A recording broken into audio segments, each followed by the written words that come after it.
Years ago, nag-post ako sa Facebook ng picture ko with the caption, "Follow your heart."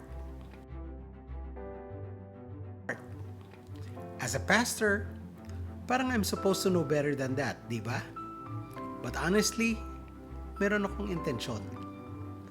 Para siyang isang bait, not to trap people, but to see kung sino ba talaga ang attentive sa Word of God.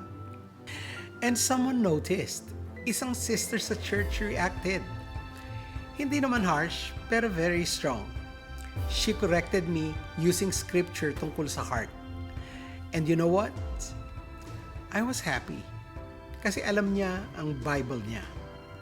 Pero at the same time, I felt something. I'll tell you honestly how I felt before. Well, if she's listening, I do not intend to attack or offend you, okay? This is just me, how I felt then. I'm sure you're mature enough to understand, and you know I love you as my sister in Christ, my little sister, di ba? Okay, this is how I felt then. Parang may tone na medyo legalistic. Parang merong Pharisee spirit roaming around trying to get me stoned to death. So I reached out to her privately, explained my intention, and I believe she understood naman after that. But today, tara, pag-usapan natin. Should we really follow our heart? Hello my friends! Magandang araw sa inyong lahat. Ako po si Silver and welcome again sa ating Silver Lining Devotional, kung saan ang kwento ng buhay, pag-ibig, pag-asa at pananampalataya ay pinakikinggan at pinaparamdam sa puso.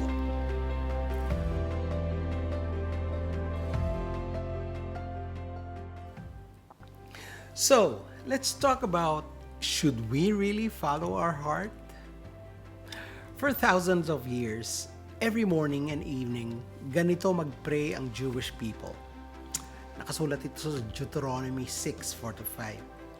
Sabi, "Hear, O Israel, the Lord our God, the Lord is one. You shall love the Lord your God with all your heart, with all your soul, and with all your strength." Focus natin yung word na heart.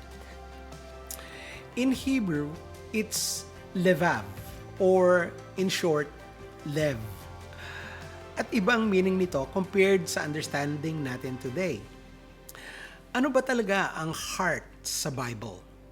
Sa ating modern thinking today, ang brain is for thinking, at ang heart naman is for feeling.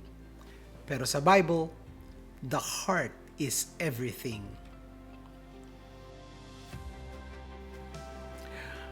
Balikan natin ang Bible to explain this. Sa Bible, the heart thinks. Yes, hindi lang utak ang nag-iisip sa Bible. Siguro ang tanong nyo, talaga? Saan mo nakuha sa Bible ito?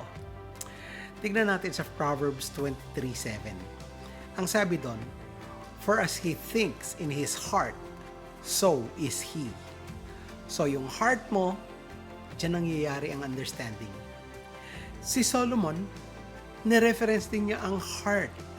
Ang sabi niya doon sa 1 Kings chapter 3 verse 9, "Give your servant an understanding heart." Ano pa? Sinabi rin sa Bible that our heart feels.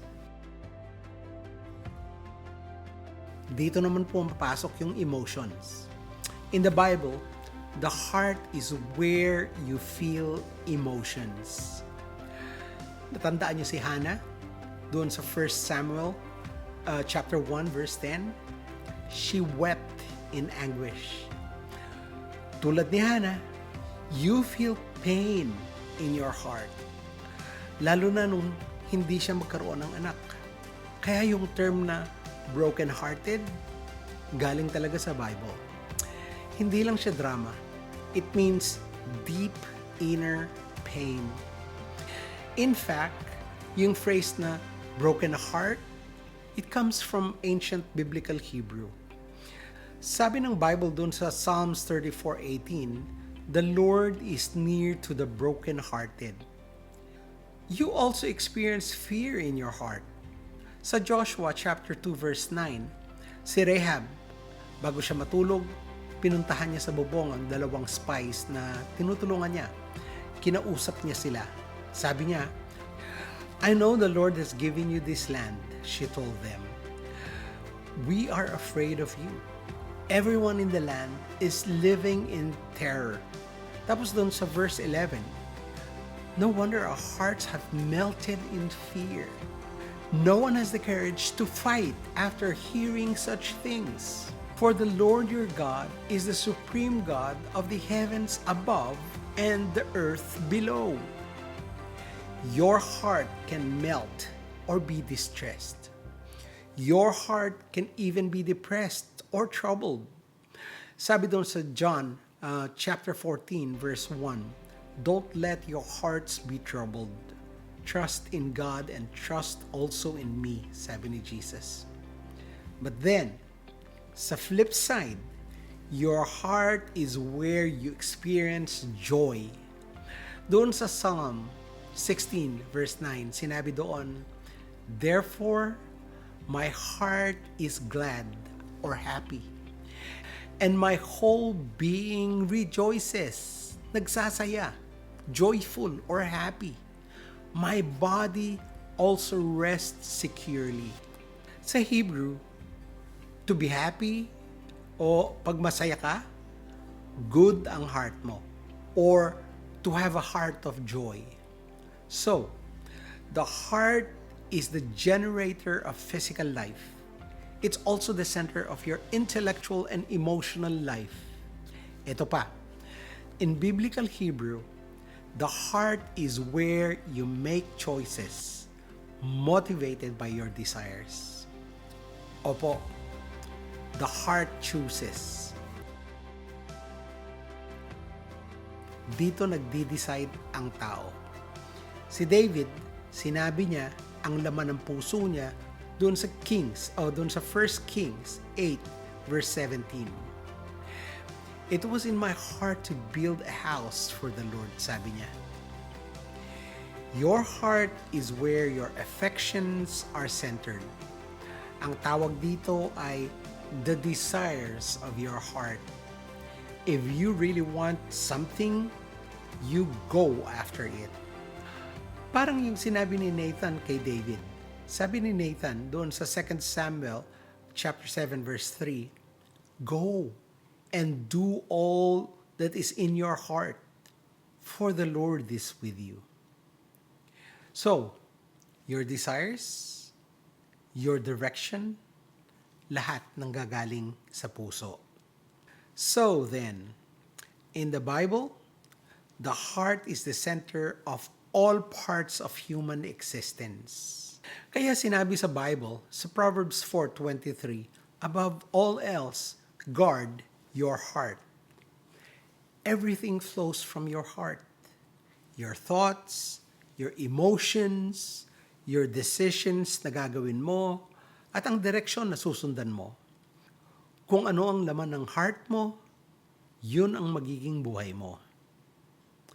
Pero ito ang problema.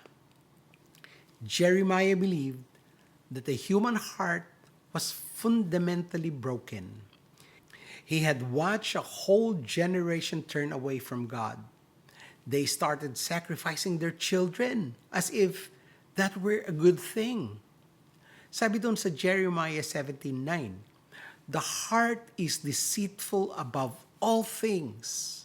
So, teka lang, ano ba talaga?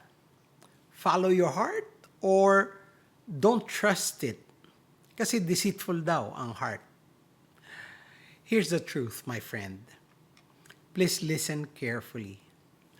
Ang sagot ko, depende kung anong klaseng heart meron ka. If your heart is not surrendered to our God, don't follow it. But if your heart is transformed by God, you can trust where He leads you. So, this is why The only hope for humanity is the total renewal of the human heart. Hindi kasi problem na may heart tayo. Ang problem, broken ang heart natin. Moses said in Deuteronomy chapter 30 verse 6, "The Lord your God will circumcise your heart and the heart of your descendants, so that you may love him with all your heart and with all your soul and live." Si David din prayed. Naging sikat na kanta pa nga ito eh. "Create in me a pure heart, O God, and renew the right spirit within me." Nandun po sa Psalm chapter 51 yan. Doon sa Ezekiel chapter 36:26, doon sinabi, "I will give you a new heart and put a new spirit in you. I will remove from you your heart of stone and give you a heart of flesh."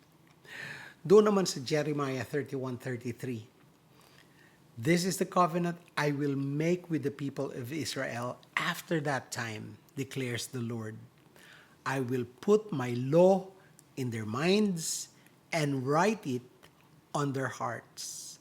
I will be their God, and they will be my people." So, tama ba yung follow your heart? Etong masasabi ko sa inyo mga kaibigan. Don't just follow your heart. Surrender your heart to God. Because when your heart is aligned with Him, binabago na ng Diyos yung mga desires mo. Sabi nga doon sa Psalm 37:4, "Delight yourself in the Lord, and He will give you the desires of your heart." So, mga kaibigan, don't just follow your heart. Lead your heart to God. Surrender your heart to God. Let God transform your heart, because a heart that is led by God will never lead you away from Him. Amen po ba? Tara, pray na tayo. Father God, salamat po sa reminder tungkol sa heart namin. Lord, alam namin, maraming beses sinusunod namin ang sarili naming puso. And it led us to confusion, to pain, and mistakes. But today, Lord, we don't want to just follow our heart. We want to surrender it to you.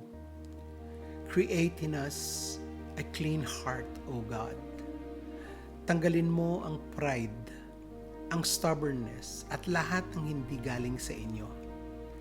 Bigyan mo kami ng heart na malambot, heart na willing makinig, heart na aligned sa gusto mo. Change our desires, Lord, so that what we want is what you want. Lead our hearts, Lord. Guide our lives, Father, and let everything that flows from us bring glory to you and to you alone. In Jesus' name we pray. Amen and amen. Maraming salamat mga kaibigan. If this episode blessed you, share it with someone who needs encouragement. Baka ito na ang sagot sa prayer nila. You can follow and join my journey by subscribing to Silver Lining, where faith meets real life. Salamat po muli. Ako po si Silver. Remember, don't just follow your heart. Surrender your heart to God. Kita-kits tayo sa next episode. Bye! God bless and shalom.